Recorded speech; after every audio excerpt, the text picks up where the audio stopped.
We took a big step forward to protect the health care of tens of millions of Americans in exchange for funding through January 31st. This agreement will give Democrats control of the Senate floor for a vote on one of our top legislative priorities, extending the Affordable Care Act premium tax credits. This is important when Republicans control every branch of government. The agreement reinstates thousands of fired federal workers and provides back pay to more than 1 million others. It advances 3 bipartisan funding bills for agriculture and FDA, for military construction and Veterans Affairs, and for the legislative branch.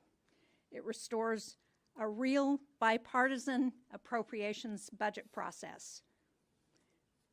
Republicans control the White House, the Senate, and the House, and they made clear over a period of weeks, including just this week, that this was as far as they would go as part of the shutdown talks.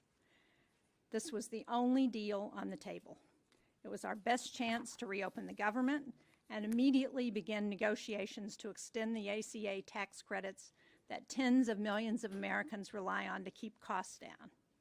Now, for me in New Hampshire, not only will it mean that 42 million Americans, including 75,000 in my state, will be able to keep food on the table, 29,000 Granite State families will be able to heat their homes this winter, 19,000 federal workers in New Hampshire, including more than 3,000 at the Portsmouth Naval Shipyard, will finally get paid.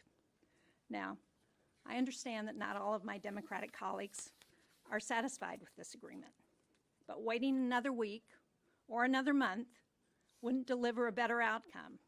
It would only mean more harm for families in New Hampshire and all across the country. And this is only the first step. So let me be clear. No one in the Senate chamber wants to extend the ACA tax credits more than I do. I introduced that legislation in 2019. I fought successfully to pass it in 2021 and 2023, and I am 100% committed to getting this done. President Trump, Speaker Johnson, and Leader Thune, along with many rank-and-file Republicans, say they want to keep health care premiums at their current rate. With the government reopened, we must move quickly to deliver on that promise and to keep health care premiums affordable. The American people are counting on us to get this done. Senator King. Thank you. I want to emphasize what Senator Shaheen just said. Those of us here and those of us certainly participating in the debates are 100% committed to working on the issue of the ACA premium tax credits and preserving access to health care for millions of Americans. The question before us is how's the best way to get there? And it was our judgment after 6 weeks, going on 7 weeks of this shutdown, that path wasn't working. The test was last week when the majority leader put forward a proposal that was pretty simple, straightforward, 1-year extension of the tax credits. It was met with universal opposition in the Republican caucus. It wasn't going to happen.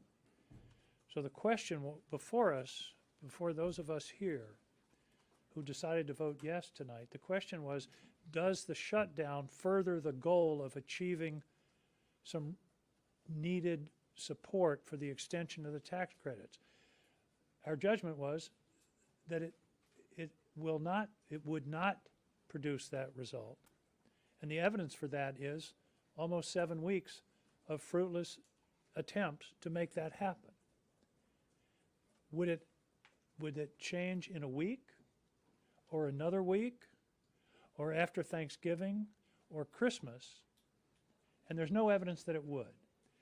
What there is evidence of is the harm that the shutdown is doing to the country. What it's doing to millions of federal workers, but also what it's doing to tens of millions of recipients of SNAP. This is a true crisis for those individuals. Soup kitchens can't fill the gap. Food pantries can't fill the gap. SNAP is an essential part of the food provision program in this country. And so we were faced with a strategy or a series of steps that wasn't working to achieve the goal we wanted with regard to the ACA, but it was at the same time creating hardship and difficulty for millions of people across this country. So I believe that we are closer tonight to a vote on the ACA tax credits than we were this morning. Because part of this agreement, and you heard the majority leader on the floor today say he is committed to putting a bill on the floor before the second week in December that would be drafted by the Democrats concerning health care and the ACA. That is a big step, because otherwise there's no way for the minority to get a bill onto the floor of the U.S. Senate. It has to be through the office of the majority leader. So that was a major step to get the majority leader to agree to make that commitment tonight on the Senate floor. So the sum is we are closer to the possibility of work on the ACA tax credits for the people of this country than we were yesterday and than we were a week ago, 2 weeks ago, or a month ago. So this agreement tonight is a win for the American people. And it's a win for those people that are so insistent, that I'm hearing from all the time, protect our health care. Our judgment is the best way to do that is to get a bill on the floor. Is there a guarantee it will pass? No. Is it a guarantee it will pass in the House? There is actually some very strong interest in the House, a possibility of a bipartisan bill and to get a discharge petition, and then perhaps we're on the way. And we have that expression from Republican senators who are interested in working on a bill that will deal with the ACA issue and perhaps additional health care issues at the same time. So what happened tonight is not the closing of a chapter, it's the opening of an opportunity. What the chapter it does close is the damaging shutdown that is only getting worse, that is only going to impact more and more people, and it's an opportunity for us to move forward on behalf of all the people of this country on the issue of health care, but also on making the federal government function.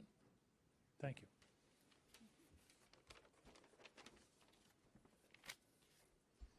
Well, good evening, everybody. At a time when families desperately need relief, Washington's dysfunction is making life harder for families, and the last 39 days are proof of that. A record-long government shutdown paired with record-high health insurance cost increases is not the kind of history that the American people want Congress to make. Over the last several weeks, I've heard from Granite Staters who can't afford of their health insurance costs. I've also heard from families about the deep pain that the government shutdown has caused, made worse by a president who illegally and repeatedly chose to cut off help for families who are just trying to buy groceries. After weeks of bipartisan conversations, I voted today to reopen the government so that we can get back to the work of helping Granite Staters. This agreement funds SNAP and food assistance programs, ensures that law enforcement, air traffic controllers, and other federal workers get paid, reverses the president's recent reckless layoffs and prevents them from happening in the future, and crucially, gives Congress a clear path forward to protecting people's health care. Our work to deliver relief for families now enters an important phase. Congress has 1 month to engage in serious bipartisan negotiations to extend the Affordable Care Act's expiring tax cuts that help people afford their health insurance. And let's be really clear, part of what has been happening is the time period to make that meaningful extension of these tax cuts has been dwindling. We are getting closer and closer to the time in which families have to decide whether they can buy their health insurance or not and enroll in health insurance in this coming year. So my Democratic colleagues and I have been ready to work on this issue, on extending these tax cuts for months. With the government reopening shortly, Senate Republicans now finally have to come to the table.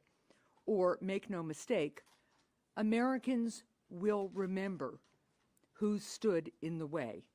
So I urge Speaker Johnson to finally return the House of Representatives into session and quickly reopen the government. And I urge all Americans in communities red, blue, and purple to continue to speak out about the importance of affordable health care so that families across America can get that critical care that they need. Thank you. Thank you. And I thank my colleagues for their good work. The vote tonight, and you've heard all of us talking about this, the vote tonight was crucial to open the government because too many Americans, hardworking individuals, seniors, children, were suffering. I know in Nevada, particularly that is based on a service industry, tourism and travel, we are doubly hit. Tariffs, bad policies of this administration, and the shutdown was having an impact on travel to our state and quite honestly across the country. But it wasn't just that. We have federal workers that were suffering. We have TSA agents. We have airport controllers. And we were seeing lines to our food banks in northern Nevada. These were lines that I hadn't seen since the pandemic. And the stories were horrific. Seniors in line needing food because they couldn't get access to the food that they usually would get at the federal level. One man came and refused to say who he was because he was embarrassed and said, "I shouldn't be here," but he needed the food. Mothers coming to the food bank to get food for their children. My colleagues know that opening the government was key to stopping that pain. But here's the thing. We can open the government and we can still fight to address this looming healthcare crisis. It is true. Right now, in our states and across the country, Americans are seeing higher costs, higher premiums for their Affordable Care Act. These are people that need access to health care. I have families that rely on the Affordable Care Act and these subsidies so that their children who have a rare disease can access their medication. I have small businesses who rely on the Affordable Care Act and the subsidies to help cover the costs for their employees. This is a fight that the Republicans need to understand is not just happening in Nevada, it is happening across the country in every state, including those red states. This fight tonight is, I agree with Senator Angus, is just the beginning. This is the beginning to show and fight for Americans across the country. Let me just say this. With the government open, we can focus on passing a full bipartisan budget for 2026 that starts with a minibus that will restore funding that President Trump cut. It delivers millions of dollars in critical funding to states like Nevada all across the country. And it, you will hear, blocks the administration from future rifts. We have an opportunity also to put Republicans on the record on the ACA. Are they committed to doing this? Are they committed? Leader Thune said he would come to the table on a health care once the government was open, and now he must follow through. If Republicans want to join us in lowering costs for working families, they have the perfect opportunity to show the American public. I expect Republicans to be at the table in the next few weeks. I expect the White House to be at the table. And if they do choose not to come to the table, they can own the disastrous premium increases that will continue to rise. They will own the fact that Americans across this country are going to lose access to health care. We were elected in the Senate to work on real solutions that help working families. It's our responsibility to work not only here amongst ourselves, but across the aisle to solve these problems for the Americans, make their lives a little bit easier. And that's what we have done tonight. So, hey, everybody, I'm the cleanup hitter because I joined this group I joined it 48 hours ago. not for lack of interest. And I got to applaud Jean Shaheen and this group, because they have been having open meetings that anybody could participate in on negotiation. But I had my hands full focused on the Virginia elections until Wednesday morning. And as soon as that was over, I have now engaged, and engaged with a particular purpose in mind. I knew the Democratic appropriators, led by Patty Murray, were going to do the very best job they could to get these 3 appropriations bills queued up and moving forward. A bill, for example, that has very robust SNAP funding, very robust funding for the VA. I had confidence in that. And I had confidence in these guys that they were going to get the best possible deal they could get from Republicans on the ACA. We were in a situation where SNAP recipients were suffering, and there was no guarantee we would ever get to an ACA solution. Now we've got robust SNAP funding and a guaranteed vote, not a guaranteed outcome, but a guaranteed vote on ACA tax credits. But I engaged on the issue that I've been talking about for a month on the floor to Senator Thune, Katie Britt, Lindsey Graham, James Lankford, anybody who had listened to me on the Republican side.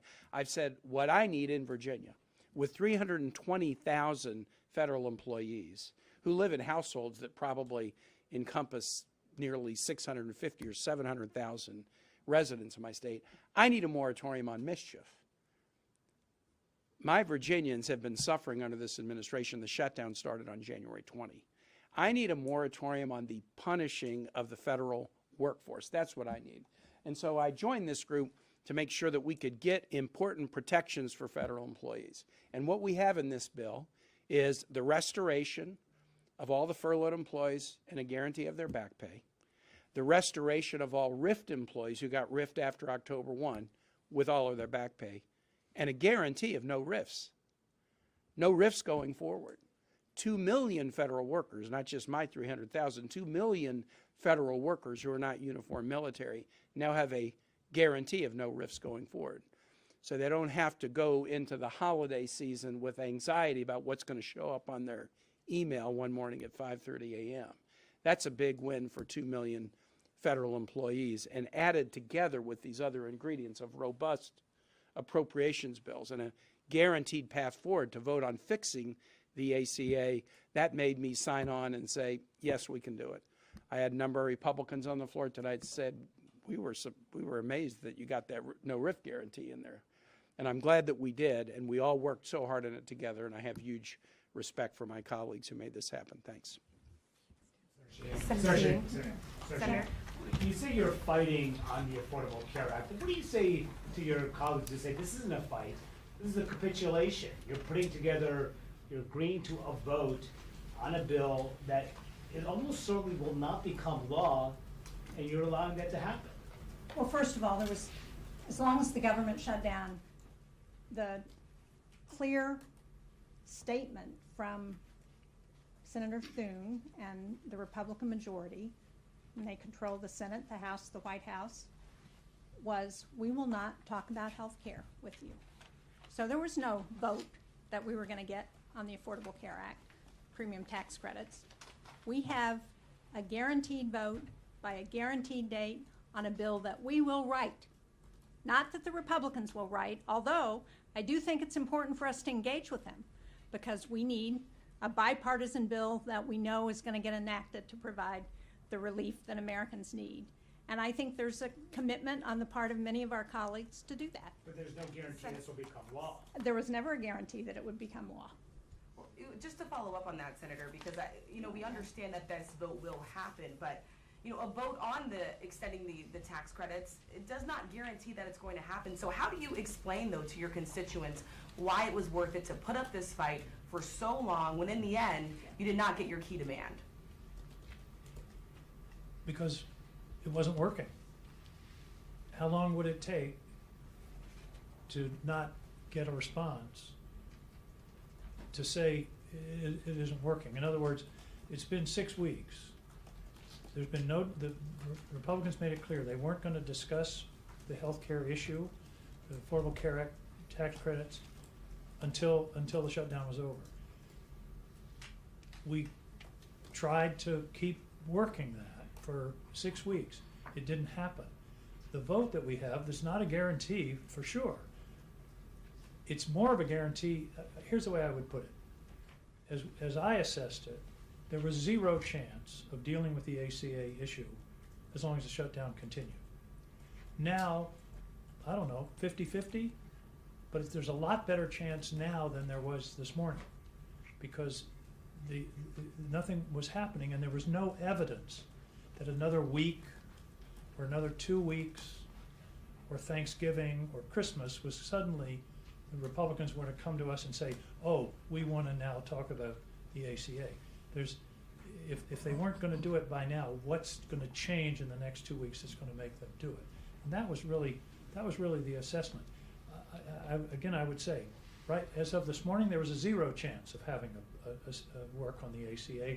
Now there's a measurable chance. Will it be everything that everybody wanted? No, because we need 60 votes. And so there's going to be a negotiation. But Republicans have already started saying, well, here, you know, if you did this or did that, maybe we can get there. So I would take a reasonable chance against no chance every day. And the other piece is, we didn't really emphasize this, there are 3 important appropriations bills in this that would lock in SNAP for the rest of the year at a very substantial rate. Plus other benefits, veterans funding is guaranteed if we can get these 3 bills through. So there's a plus on that. And I think the odds are that we have a better chance of doing something about the ACA than we did not going into this. At some point, you have to decide, you know, what is the best strategic step forward.